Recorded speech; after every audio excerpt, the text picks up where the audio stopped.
Fans, it's April 19th. We're at Paducah International Raceway. Means you only have 2 weeks to enter for the ultimate fan experience and the chance to drive my World of Outlaws sprint car at Knoxville Raceway. Go to GioScelziRacing.com to get 1 free entry per person, or every additional piece of merchandise you buy gets you more entries. We'll see you at the track.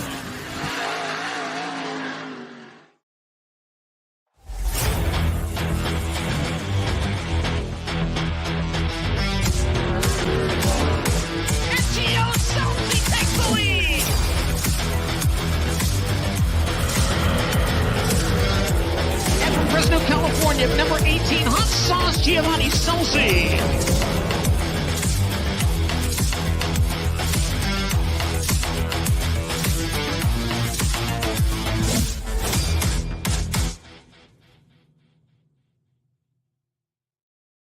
All right, so we just saw Gio trying to get us to enter his contest. Are you really going to let just a random person rip it around Knoxville?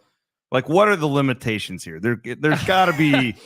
So obviously when you have this idea over a couple beers, it's like, dude, this is a good idea. The next day you're like, remember that? You remember last night? Yeah, I remember it. Okay, we're actually still going to do this. So I mean, like, I want to enter. So this all stemmed from before I drove the car, when Ian still drove the car. I think they built like 3 complete race cars. All have 4. We don't have any different engines. We only have 410s. So the cars we race are the cars at our shop. There's no like old junk we're going to put together for it. So we put 3 bigger seats and let all of our main sponsors go make laps around Knoxville. So I think the biggest thing that I'm going to tell whoever wins this is, hey, this is not a job tryout. We're not trying to get you up to speed. You need to do this, have fun. We'll teach you how to get it in and out of gear. Because there's, it's not rocket science, but there's a lot to go into. Sometimes you can't get out of gear. You'll run in the back of the fucking trailer. Like, there's a lot. Hey, if you can't get out of gear, just keep going. Just hit the kill switch. It'll die. Like, there's a lot that needs to go on to explain to the person how to do it. But that's this is to have fun. This isn't these sprint cars aren't like what you drive down the interstate. No, definitely not. And the thing is, too, is sprint cars are made to be run wide open. That's how they handle. If you go run around their half throttle, it's not going to handle like it's supposed to. So, like I said, it's for someone to have fun, tell their buddies they drove a sprint car, go make 5 or 6 sessions, gas it up a few times, and that's it. Like, we talked about maybe putting like a couple other drivers in. I think Brett Moffitt might drive it. Oh, that'd be cool. He's he had been sponsored by the Rasmussen Group, which sponsors us as well. So there was another drunken. What's Brett doing now? I think he races Xfinity full time. Is he still there? Full time Xfinity with part time truck stuff, I believe. Okay. But like I said, Rasmussen Group, which is a sponsor of us, sponsored him. So there was kind of a tie there. And I think again over drinks, it was like, dude, let me drive a sprint car like a year ago. And Matt's like, well, here's the time. We're gonna have a seat that'll fit him. Hop in, gas it up. So all right. It'll be fun. On this topic, first of all, thanks for watching. Scelzi Says here on the Always Race Day YouTube page, wherever you're watching this, might be on Facebook, Twitter, whatever. We need you guys to subscribe wherever you listen to your podcasts and give us a rating and tell your friends. That's the only way that these things grow. We want to be doing this for years to come and just be a racing source for all of you. Obviously, we're here to promote Gio's career as well and everything that he's going on. But we need you guys to help spread the word so a quality independent show like ours can continue to grow, maybe get a sponsor or 2, all that good stuff. We are going to look ahead to this weekend at Knoxville. I want to talk about the fence issue with High Limit. Last night, thank God nobody died. Standing there, yeah. And then, so on the same topic, again, late model guy, sorry. Brandon Sheppard's getting into a 410 sprint car. Now he's raced one before. I have seen this. When I saw this headline, and again, I think the late model guys are a smidge more talented. Okay. No, but like that seems like a massive leap. And Sheppard's great. I'm not saying he's a shitty driver or anything. Like to just all of a sudden be like, I'm going to get into a 410 sprint car and run with the World of Outlaws. That seems like a massive task. I mean, I think it'll be fun. I'm glad I'm going to watch. He's got a badass paint job, but like, Jesus, that seems like a big task. I can tell you, if I was going to go test a super late model, I would want no one there, no cameras. Because if I go spin out or crash or do something stupid, I don't want anyone to see. And I don't know what his experience is in sprint cars or what he has done. Raced to a point, but not at 5 times, 10 times. I don't know what it is, but I can tell you, me never driving one. The last place I want to go, number 1 is Jacksonville because it's small. I don't know if he thinks he has a better shot being a smaller place instead of going like a Knoxville where you got to be really smooth. But I mean, good luck. I hope it goes well for him. I remember we were talking before the show started. Brandon Overton drove Jason Sides' car at Charlotte, and if I remember right, I think he hot lapped and qualified, and obviously, didn't time good, not shit talking the guy or anything, but didn't time good, was in the back of a C and just didn't race because he was running his late model as well.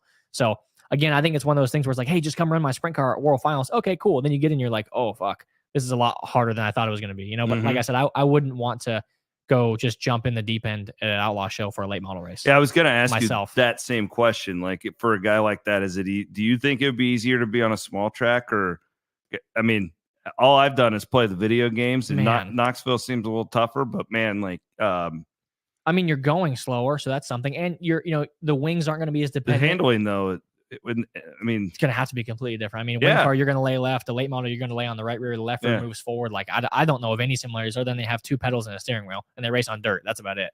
But it'll be cool to see. It's next week, isn't it? At Jacksonville, right? Yeah. May 1st. Yeah. Because Hy-Vee jumped in. It's that race. Yeah, the one they're sponsored. Yep. Because he's based out of Illinois, so that he'll probably bring quite a few fans there. Yep. Do you like this? Because like the fan in me thinks it's cool. It's like, Kyle Larson. I remember the first time he jumped in a late model, he fucking won. Yeah, Port Royal, I think, didn't it? An Outlaw show at Port Royal. Yeah. Like it's kind of cool as a fan, but I don't know. Like, would you, if he lines up next to you, like, are you going to be thinking about that? No, okay. I won't be treating him any different than anybody else that lines up next to me. But like, does it make you nervous? I guess. It's just dangerous stuff you guys are doing. He's a professional race car driver. I think he knows that. I mean, again, trying to relate to myself, I don't know what a late model feels like, but if I'm lining up, if I somehow qualify good enough, or I'm on the front row of a heat race, good point. I'm going to probably be shitting myself. Like, man, I don't want to do something stupid, run into a guy next to me that's racing for something. I'm just here, not messing around, but like here, that doesn't really matter how I finish. We see NASCAR guys that have done this. Right. Yeah. Hop in sprint cars or hop in other stuff. But I think it's cool to see disciplines move around. Really, the only time you see it, I feel like, is Chili Bowl. You get late model guys. Tim McCready did it. A couple like Larson, now it's NASCAR guy, whatever. He comes back and races dirt cars. Chase Elliott did it 1 year. Yeah, Chase Elliott, Ricky Stenhouse, he came from dirt cars, but same thing. It is cool to see guys run different discipline and who can adapt quickly. You've run some ARCA. Do you ever want to do that? Like, no. Do you ever want to go into a late model show? A dirt late model? Absolutely. Yeah. I'd love to. Yeah, late model. I mean, like I said, I would. All right, Geo's for hire out there. Any late model teams watching? I would definitely like to do some practice. Like, I've thought about doing Chili Bowl, but I always wondered why you hadn't done that. There's one car I've raced at Chili Bowl, and that's Keith Kuhn's car. I've run Chad Boat's stuff, which is really, really good. I'd run it the year prior, or the races leading up to it, and we'd ran good at Chili Bowl. Almost made the show a couple years. I ran Tim Clausen's car when they had their big stable of midgets, but I'm a person, like, my girlfriend had never been to Chili Bowl, so we went 2 years ago, I think, and it was fun. Like, we went for Thursday, Friday, Saturday, hung out, went to the bars, did all the fun stuff. And when I'm racing, dude, the last thing I want to do is go out and hang out. Yeah. Like, I wanted to give her the experience of going out to all the places and hanging out and having fun. But dude, if I'm racing, I'm not a very pleasant person to be around. Like, I don't want to go hang out. But if I were to run Chili Bowl again, I'd like to run like Turkey Night, Bakersfield, all the races like in November leading up to the Chili Bowl. That way, at least I'm comfortable in the car I'm driving to race at Chili Bowl. Yeah. Showing up and getting 2 laps of hot laps and then saying, here's your heat race, here's your whole week, relying on one day is not fun for me, I don't feel like. Well, we're here in Iowa for the Knoxville. The weather doesn't look great, but keep an eye on it. We want to get as many people out to the racetrack as possible. This is a big week for your team, though. For sure. Because of all your sponsors, right? Yep. Like, this is huge. What's weird about us, I feel like, is running the Outlaws is obviously the pinnacle. You want to run against the best guys in the world. But for our idea of our race team, almost all of our sponsors are based in Des Moines. So racing the Outlaws means we only get to come to Knoxville 3 times a year, and really only around Iowa 3 or 4 times a year. I mean, 34 Raceway's close. Lakeside's close. We didn't get to go there this year. We don't get to go there this year. Cameron's 2.5 hours away. We went there. For sponsors to actually get to the racetrack, it's hard for them to travel that far. And when we ran those local shows in Knoxville, it made sense for them all to show up. So before we ran the Outlaws, we would run, 5 or 6 local shows a year probably. Now we only get to run the 2-day show in April, 2-day show in June, and the Knoxville Nationals. So it makes it tougher, but it gets them. They are 100% going to be at the racetrack the times we're at Knoxville, which is good. We get them all there. I'm going to try and sneak down there and get to the pits on Saturday night. Hopefully I can meet some of your sponsors and stuff, so I can talk about them a little bit better here on the show. Yep. Okay, so Knoxville is the total opposite of what High Limit raced at last night in Oklahoma. Arkansas. Close enough. So we had the fence deal. Yeah. Where the fence just blows up and, I was rocking my daughter to bed and watching it on my phone. Holy shit. Like, did that just happen? Yeah. This is why, okay, hear me out here.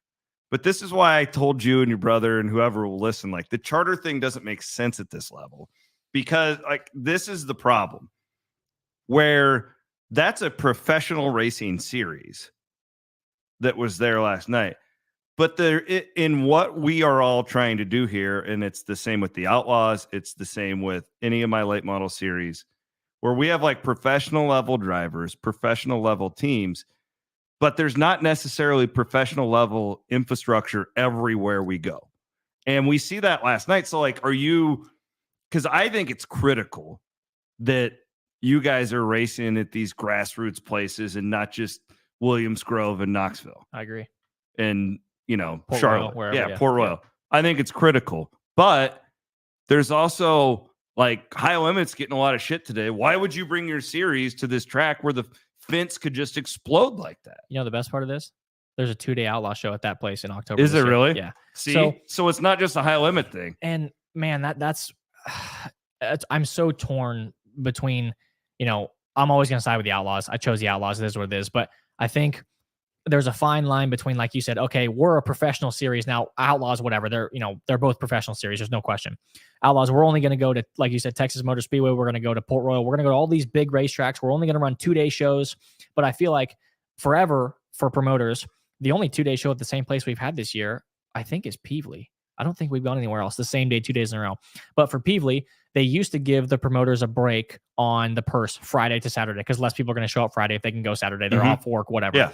So now it's not. Now it's the same purse. It's whatever it is, $80,000 for Friday and Saturday. There's no break anymore. So naturally, you're going to get less people on a Friday than you are a Saturday. But I don't feel like that applies when you're racing at 2 different racetracks. Like when we raced in Cameron, and I think Cameron and Wichita, or Cameron Arrowhead, 2 different racetracks, 3 or 4 hours apart from each other. It was packed Friday. It was packed Saturday. Yes, it's way easier for us race teams to not have to travel overnight, but you go to a place like Peevely, they could do well. And I don't know if they made money or not, just speculating.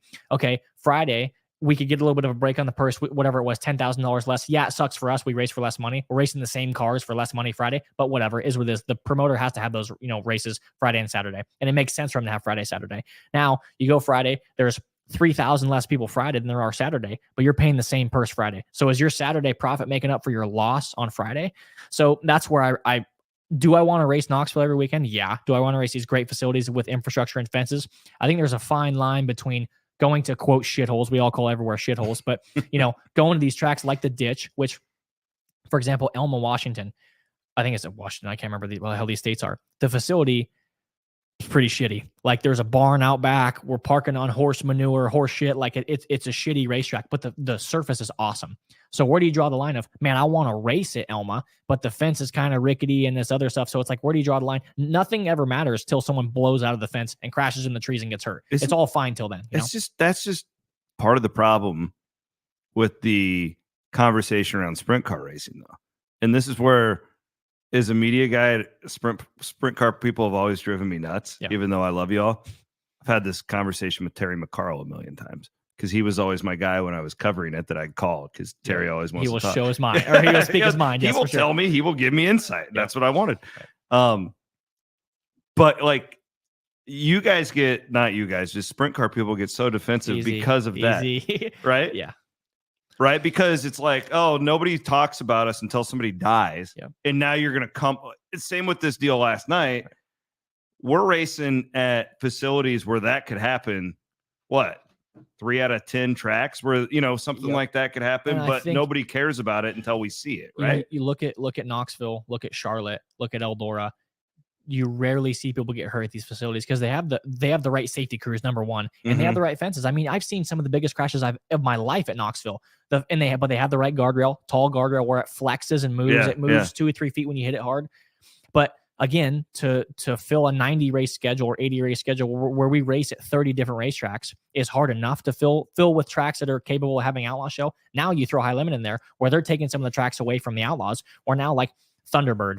Friday, we got winded out, and there was no reason we should have been racing there. It just, it's not a safe facility. The wall, the facility is 100 years old, and it looks like it has not been touched since then. Again, not bashing this facility. They're having an Outlaw show, whatever, but it just, like you said, Just because you could put up the purse doesn't mean it's safe. For sure. And I mean, the ditch, that's what's called the ditch. I mean, the place they raced last night is a great racetrack. It creates awesome racing. But this fence with no cables and some chicken wire, like, what do you think's going to happen when a 1,500-pound race car flies into it full speed? It's going to collapse. And now, again, you damn well hope a fan's not back behind there. So now, like we were going to talk about, was how can you have, like, that's why sprint car racing, I feel like, can't be on live TV, because, hey, we're on schedule, start at 7 o'clock, 7:01, a guy flips out of the park, the wall's gone.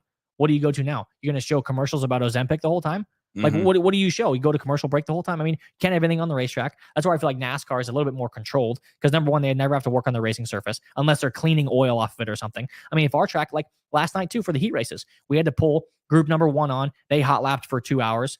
Can't get the racetrack run in. They pull off. Heat race 2 comes in. They hot lap. Like, you're a 45-minute delay before you even get racing. So for one, it sucks for a fan to be in the grandstands. And again, this is all that goes back to dirt racing. It's just the unknown of, like, going to racetracks, like, for example, Cotton Bowl was never touched the racetrack all night long. We had the 2 best racetracks we've had all year. How does this guy have his surface so dialed in? And we go to some places where we can't figure out the surface. Like, do you not work on it all year? And again, not bashing track guys, but it seems like we always get ourselves in this position, like Arrowhead. I caught so much shit for saying Arrowhead rubbered up. It rubbered up on lap 1 of the feature. So you have a $1 million facility. You put all this work into it. Not saying the track guy didn't work on it, but we till it once before the dash. In 5 laps, it's back slick, hard and slick again. Hey guys, it's 9 o'clock. Everyone's here. It's Saturday night. No one's leaving. Let's till it. The thing is, people want to get a race over with, a shitty race over with, or till it, take 20 more minutes to have a good race.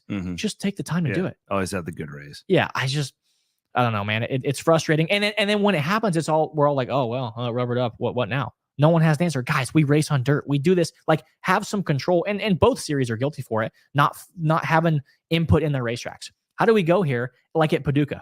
I don't know if you watched Paducah. It was Friday night, I think. I did watch it, yeah. I mean, it's absolute blowing dust and hot laps. Like, and it created good racing. It didn't rubber up. It was decent racing. But guys, like, have we not touched this thing for months? Like, like, why is no one from the Outlaws saying, hey, throw another load of water on this thing? And I get they don't know what the surface is like. Maybe it doesn't like that. Maybe it's going to get rough. But it's like, the one thing we can focus in on the most is the dirt on the racetrack. That's what controls our racing. Like we talked, this Wickerbill thing, all this stuff, tires, trying to fix racing. Give us a good surface, the racing will be good. That's it. That's what we need, a 2-lane surface. So I think we both agree that we like going to these small tracks. But sure. like where do you draw the line? Like, is that a track now where, after what happened last night, where the Outlaws is like, we can't go there? Or how did... I mean, like Stockton, for example, I know you probably haven't seen it, but we're going there in September this year. Used to be a 3/8-ish racetrack, and there was a pump house inside the infield of 3 and 4 where they got water for the water truck. Now we say, hey, we're going to make this track smaller. It's too big. Okay. So we bring the backstretch in. Racetrack's right here. There's the backstretch. Okay. Now the new track, we used to drive around the pump house. Now the pump house is directly outside turn 3. Okay, it's kind of close to the track. Okay, let's just put some concrete barriers right in front of it. So now you catch a tire off turn 2. You're going head on into the concrete barriers. You either bail right into a field of hay or try and go left. It's like, why don't... And they're fixing it. They're putting concrete barriers down the backstretch. They are. But, like, we just ask for these issues to happen. And then the worst part is we get there and it's race day. And it's like, oh, hey, we probably shouldn't have that. What are you going to fix on race day? But again, this is my point. When all of us want this dirt track racing, like if we're late models, midgets, sprints, whatever, we all want it to be what we want it to be, which is huge. We're all on the same team.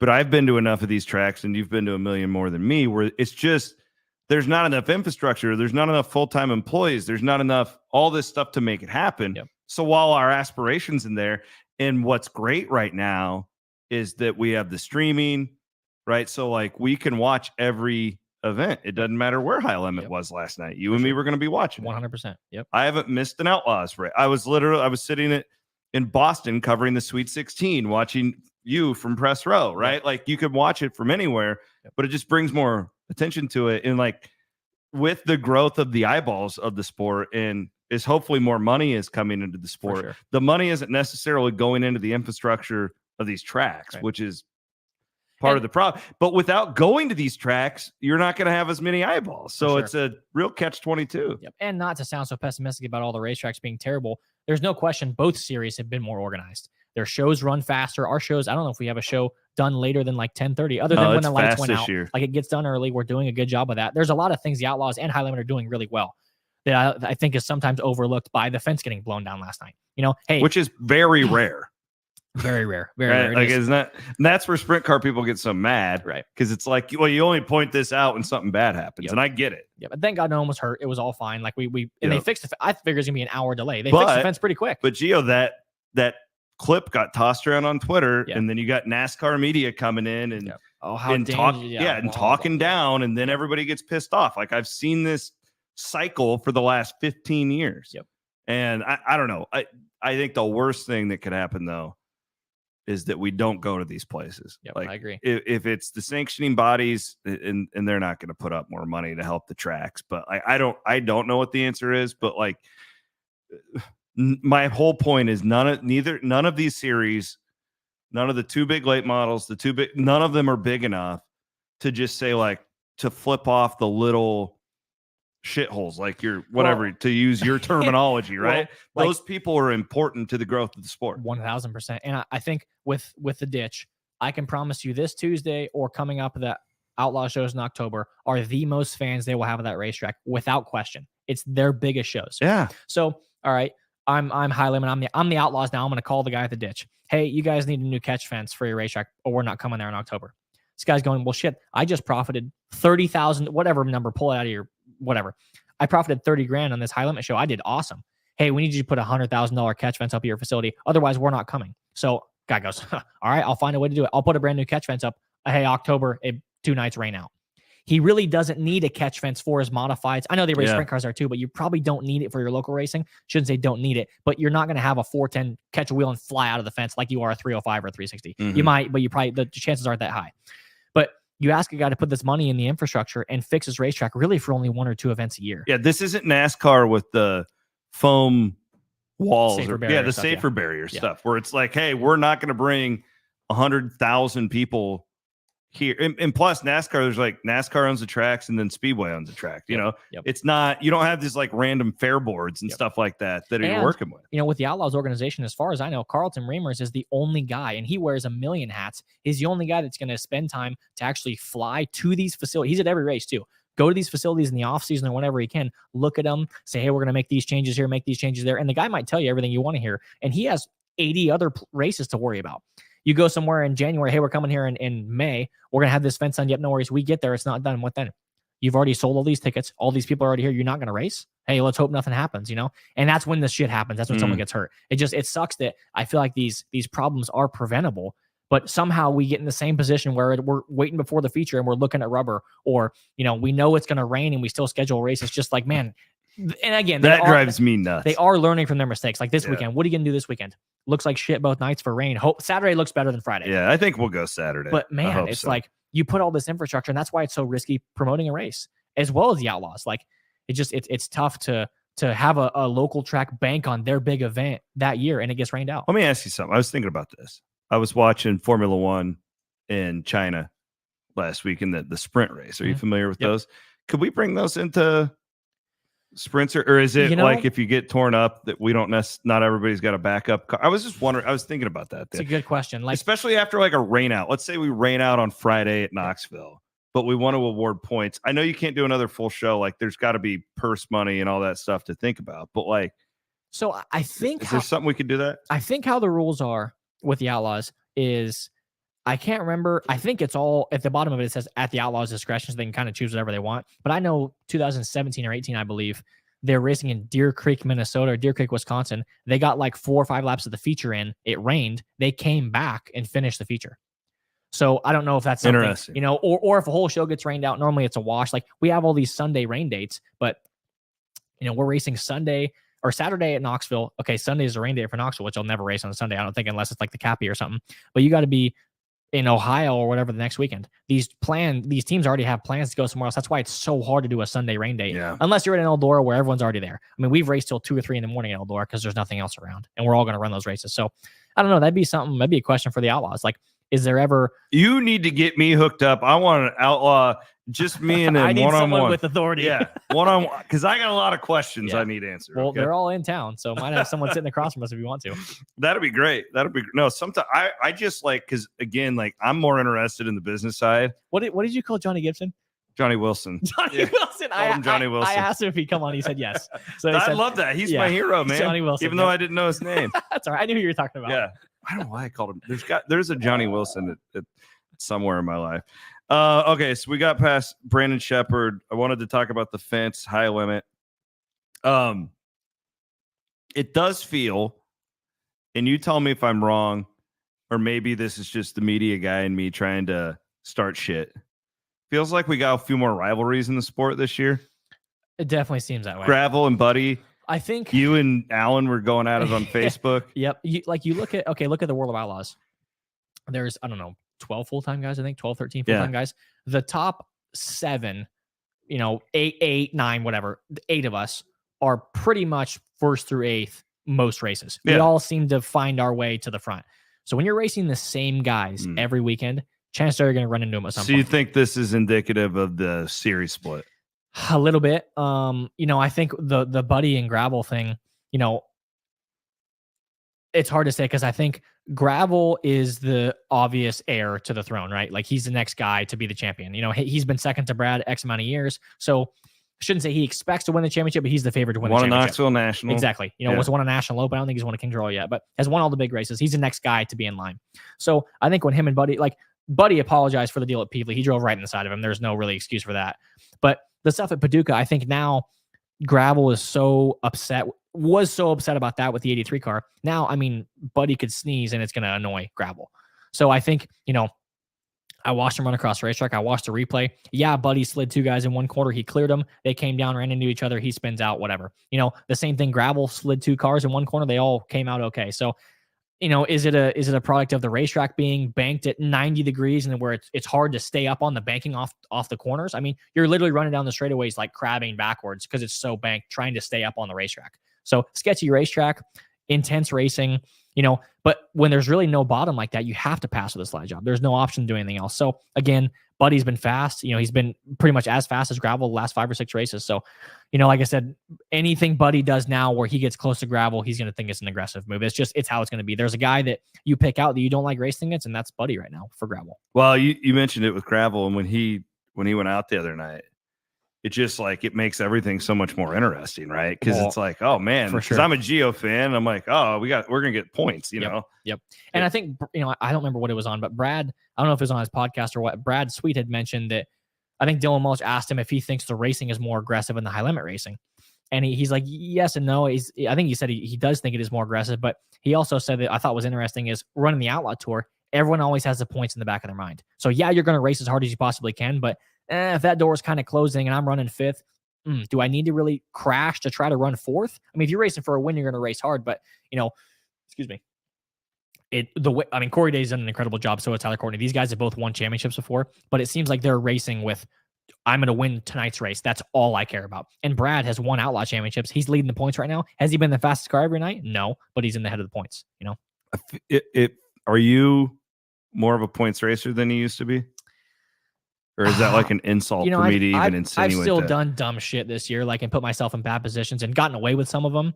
And other ones like at Wichita's where I flipped and that really killed me pretty heavily. But I wouldn't call myself a points racer. I've never been a super overly aggressive racer. I feel like I've always been kind of needed to be pushed to race harder. I haven't really had to be pulled back from, hey, you're driving like an idiot, stop crashing so much. I feel like I was always err on the side of caution. I don't know why that is. I think I've raced harder this year than I really ever have, but still not doing dumb shit. You seem very disciplined this year. Yeah. Even like the night where you started on the pole, you dropped back to like 6th. 5th, yeah. But you could kind of tell you're like, oh, okay, I'm just going to get the top 5 here, as opposed to. As much as I'd love to, hog it in as hard as I can and destroy everything because I'm angry and I'm pissed. I know I'm probably not going to win the race. And it's, if you start 1st and run 5th, that's never a good feeling. But, it's an 80. But there are worse things than finishing for sure. 5th. It's an 85 race schedule. And I think DNFs absolutely kill you. and an 8th is a lot more valuable than a 24th. Well, especially now when you mentioned it's like the same top 8 guys. Yep, everywhere. I mean, it don't matter like at you can't afford too many DNFs. No, Paducah. You got to be in the top 10 for sure. Paducah, me, Donnie, and Schuhart all qualified like shit. We finished 7th, 8th, and 9th. Like we're all, Cole was up in there. Baylog, he's been really fast. Baylog has been on Baylog's tear. ripping. Yeah, it was funny. His t-shirt trailer was parked in front of mine, and I've never really talked to him a whole lot. We were all in a corner, and he has a motorhome, so I was gonna go ask him, hey, do you want me to move your t-shirt trailer for you with my truck because I can back in there? And I rode my scooter over there, and I rode it right up his back door. And I don't think he was expecting me to, so he was kind of like he didn't have his fist clenched or nothing, but because he had just run into gravel. That was the night they all ran into each other. Oh yeah. So I'm like full speed. I'm like, this. Oh, he thought it was like a fight coming. I don't know. He definitely was caught off guard. And I ride right up to him, right up to his face, and I was like, hey, you want me to move your t-shirt trailer? And he's like, oh yeah. And I was like, hey, good job tonight, whatever. So he was like, his shoulders like released whenever I started talking to him. The Alaskan Assassin's one of the great nicknames, dude. In He's racing. Fast. He's fast. North Pole Nightmare. Yeah. Yeah. I mean, he's a guy who I'd always like seen. Yep. But I never paid a lot of attention to. And it's like that guy, he's a threat every night. Look how this split has benefited some teams like Baylog. I'm sure he had a choice. He had run the All-Star thing a couple years. I think he just ran a pick and choose last year. I don't know their financial situations or whatever it is, but he's a guy that's probably going to run, enough to get some reasonably valuable point money. No question. He's going to win some races this year. We get to Wisconsin, look out. Cedar Lake, Beaver Dam, Plymouth, all these places he's really good at. He's won 10 IRA championships. He's won hundreds of races. Yeah, it might not be against outlaw caliber guys, but he's still winning these races. There's still good guys that go up to travel the race with them, Yeah, he's one just for me as a fan that's kind of snuck up on me, and it's been a fun story. And I to think watch. he sets up his own race car. I think he makes the calls. Kidding. Yeah, he doesn't have a crew chief or nothing. So I think it seems like his guys have been the same guys for a while. So it's cool to see. The other thing that I wanted to hit on before we kind of just preview Knoxville and wrap this thing up is the competing in high limit versus the Outlaws. So there's an aspect of this where how much of it, I guess, you're used to all these tracks, right? Yep. So if let's say you would have gone high limit, how much more of a learning curve is it when you've never been to half the tracks, I guess? And how do you think that's impacting some of those guys that made the switch? 100% is. I think the Outlaw format or the Outlaw schedule, has been the same for 15 years. Yeah, we don't go to California in the spring. Yeah, whatever. But we don't go to very many new racetracks. It's the same deals. These tracks have had relationships with the Outlaws for a long time. We always start in Florida. We always end in Charlotte. It's been that way forever. For the last 24 years, whatever it is, ever since Charlotte's been around. So, Brad Sweet has built their entire program off of these racetracks, and they've perfected their program now. And it's the same for everyone. They're all going to track for the first time. But Tyler Courtney, these guys have run these all-star schedules that go to some of these goofier racetracks in Pennsylvania and Ohio where it's blowing dust and engine heat. They're ready for it. Like Golden Isles House, like it was. And again, like I said, Brad Sweet's leading the points, and that shows how good of a race car driver and how good that team is to adapt to these racetracks. But they're used to going to the Cedar Lakes. They haven't been to Saline in a couple of years. They've never been to Meeker. I don't think the Outlaws have been to West Memphis in 6 years. So it's not the typical tracks they're going to. They don't go to Knoxville, and they have races off. They can come to the races this weekend, but it's definitely changing the outlook. I mean, if you have a notebook that's this thick from all the same racetracks, now you're going to a track you've never been before. Gearing, bars, shocks, all this stuff. Yes, they can adapt to it. And like I said, it's the same for everyone going these tracks for the first time, but it's definitely different. It evens the playing field a little bit. So we're heading back to Knoxville. That's coming up this weekend. You have new merch. We got the patriotic merch. I saw. My girlfriend's We're going killing straight flag. Yep. Broken Arrow, actually local in Des Moines. They printed it. Blaine Durward designed it, so they do a great job for us. But they do all of our high school gear. They do a good job. I live in. I mean, dude, we use a few t-shirt companies, and I've never been to a place. Yes, they only print it, they don't design it, but it's like you order this stuff. Yep. Hey, it's going to be done May 13th, 5:00. And it's done May 13th, 5:00. It's impressive how their operation is. Their new building's awesome on Merle Hay. They do a really good job.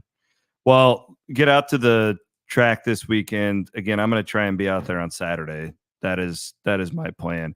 The how much of it? It's probably more in June, but how much can you actually take from this weekend for August?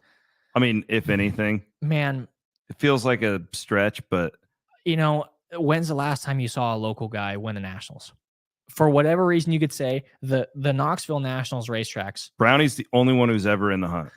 Yes, the Saturday Nationals racetrack is always different than a local show. Yeah.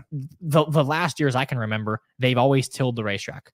when do you ever see them tilling the racetrack at a local show? They never really do. Whether that's cars, whether it's hot, whatever it is. So now your Knoxville always kind of creates its own lines. The bottom's always there, top's always there, middle kind of shows up. Now we're making lines in the racetrack. So it would always go, the bottom's fast for the first 15, 20 laps, goes to the top. Left rear rubber takes rubber down. It didn't take rubber last year. It was just burn around the top. But, the straightaways get to a certain point where they're slick. You don't tilt the straightaways. So like I think it was All-Star Show 2022. It was so slick down the straightaways. It started rubbering down the straightaways. So you kind of spin. The thing hooks up down the straightaway, and you get back in the corner where it's been tilted and it's slick again. So I think, the Saturday Nationals track is always unique. It's never the typical Saturday night at Knoxville. I think that's why some of the local guys struggle at the Nationals. We got to get our producer Aiden out too. Aiden, real quick, have you ever been to a race like ever in your entire life? Yes, my grandma used to work at the concession stand in Eldora, so it was like wow. It wasn't like Eldora, Ohio. No, Eldora, Ohio, Iowa. I was gonna say, not the Eldora. Holy crap! Your grandma's a racetrack in Eldora. There's a dirt track in Eldora. Yeah. No shit. How big? I mean, not very big. Yeah, I bet there were less than 1,000 people. I want to bring Aiden and Matt, the guy who you just met, who made the intro video, and I want to do like a real documentary, let's do it. Just following you around like a Knoxville weekend one of these times. I think it'd be a blast, and I think it'd be really insightful. So there's something else I want to talk about. I don't have a note. I just thought of what? Drug testing. Oh. Why? Like you have a college sports or sports in general background. Yeah. Like, are there regular drug testing with those the players? NCAA? Yeah. So a random drug test. Yeah, random drug test. So there's conference drug tests, and then there's NCAA drug tests. So for the Outlaws, 2017-18, it was a big deal. Going to have drug testing. Big white semi came to the track. I got drawn twice for it actually, and it's nerve wracking. Peeing in front of someone, like not even trying to be funny. Like there's a guy watching you over your corner. You're in the little tiny bathroom of an RV, and it's like, man, like I had to leave a couple times to come back because I couldn't pee. Are they just testing? Is it any sort of drugs? Was this after the Tony Stewart thing? Because wasn't the guy? Man, I don't remember when Tony Stewart's with a Kevin Ward deal was. I thought that like the toxicology report showed that he. And I apologize if that's not the case. I don't know. I'm not sure. I just wonder if that brought attention to it. Why did we not do that now? No, haven't done it really since before COVID. So I don't know. Well, why. NASCAR, the Jeremy Mayfield deal from way back in the day. Right, I remember that. And that brought a lot of. And then, have you seen Tyler Walker? No. You know who Tyler Walker is, right? Yeah, dude. So not funny at all. But Tyler Walker struggled with addiction for a long time. And my girlfriend, we're sitting on the couch the other night, and she goes, "Oh my God!" And I'm like, "What?" Tyler Walker live streaming himself smoking crack. Oh man. Yeah, it was pretty cool. So like legitimately, here I am like in a car charging my Tesla, smoking crack, saying how terrible drugs are. And Skid Row in LA, he's like, he got those Ray-Ban glasses with a camera on them. I'm gonna go walk down Skid Row and show everybody where I've been living the last couple of years. Jesus. Yeah. So I don't know how I just thought about that, not trying to tie those things together. But like, I wonder why drug testing hasn't been as prevalent in sprint car racing, because it seemed like they were all over it for a while, and I don't remember. Someone got bounced for it. I wonder too, like it's so much more prevalent now because it's legal in half the country. And I mean that's another thing. Right? Like it's legal. I know it's legal in California. So like if I drink a cannabis infused seltzer 2 nights ago, like should I not be able to drive? I'll tell you a funny story. So when me and Dominic were in Australia, they do what's called scrutineering before a race. So you have to roll your car through tech, which I think is a good idea before the races. They nut and bolt everything, check it, blah, blah, blah, whatever. And they cotton swab drug test all the drivers.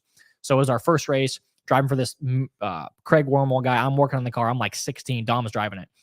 So they do the cotton swab thing, put it in the jar. We pass tech, go to the trailer. All the officials come over.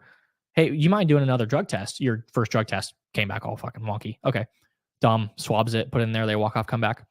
Say, you've been hit for meth, cocaine, crack, marijuana. Like every box that could be checked on this drug can is checked.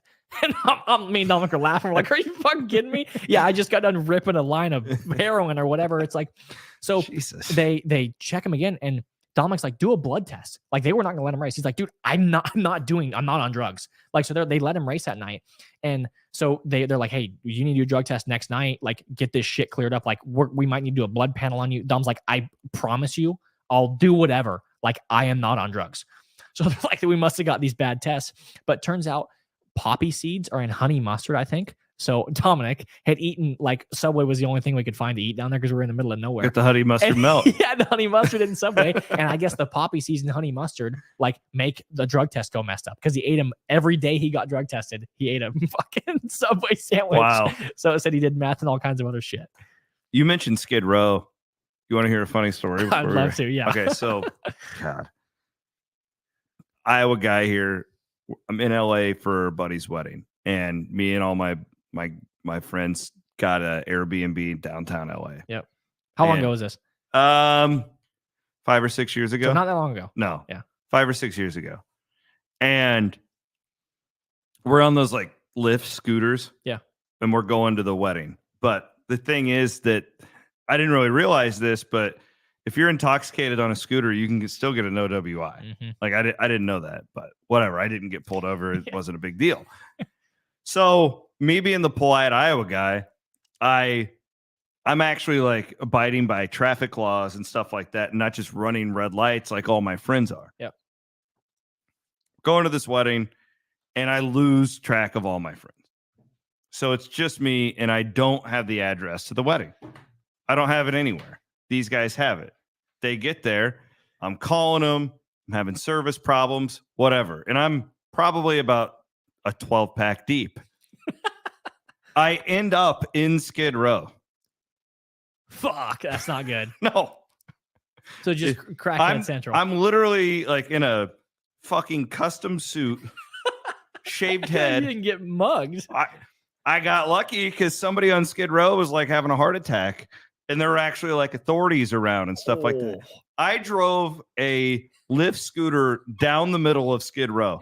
Oh, that's a hell of a story. And I just got lucky, and I'm driving around calling these guys, pick up your phone, Yeah. and I randomly found the wedding. Oh, that's funny. I saw all these like people in like dresses and stuff Yep. like that, and I went over there.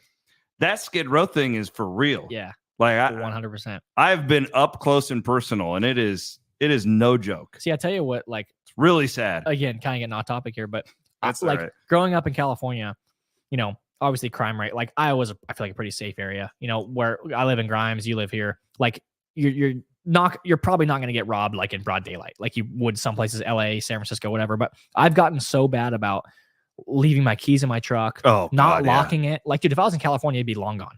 Like, I just like, you know, my mom's always like, you need to get an alarm system on your house. I'm like, why? I'm like, like there's a ring one, but I haven't set it up yet. She's like, you need to get this and get a gate. Like Dominic, he put a gate out front of his front doors because packages kept getting stolen off his front Wow, porch. Yeah. really? So like, I just, you know, not to get off topic again, but like, We are very lucky here. Oh man, yeah. Weather sucks, but it's safer. That's for Man. sure. So Well, that's the only time the Skid Row stories ever naturally come up in a show that I've done. it's funny. No, It other, was terrifying. no other good drug stories. That's the best one I got for you. Yeah, me either. Luckily, I don't have any good ones. That is the best. And I just, you know, and I think back to that, like how dumb of a day it was for me. Yeah.